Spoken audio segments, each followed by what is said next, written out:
So this week I took a little bit of time off to travel to Ventura, California for the Baker Creek Heirloom Expo. And it was just me, so I got to get up in the morning and just enjoy myself before I headed out to the Ventura Fairgrounds. For those of you who don't know Baker Creek, they are an awesome seed company with great ethics who support worldwide seeds and knowledge. And honestly, just look at how many seeds they had and look at how many I bought. I did not intend to do that. If you really want to see the full scope of their offerings, you just have to check out this exhibition hall.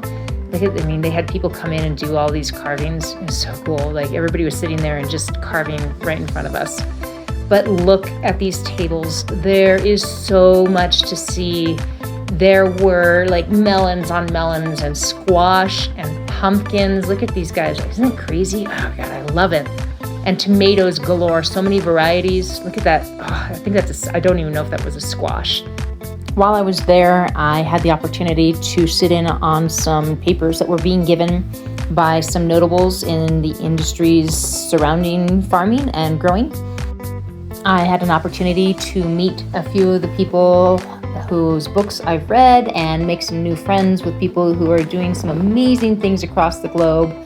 I met up with Joseph Lofthouse, who works with Landrace gardening. That's him right there. And mostly just kind of had an opportunity to see some of the technologies that are currently being talked about just in the general population of growers. Honestly, I almost didn't go, but I'm so glad that I did. That's Jon Jackson. He's a quality human being. So cool. And I had an opportunity to step away a little bit and go check out Ventura. And this is my haul, guys. I walked away with so many more seeds that I have room for next year. And because I bought all of those seeds, I got the Baker Creek seed catalog. If you don't have this thing, guys, get it. Anyways, that's all. I'm still working on my next video, but I just wanted to say hi.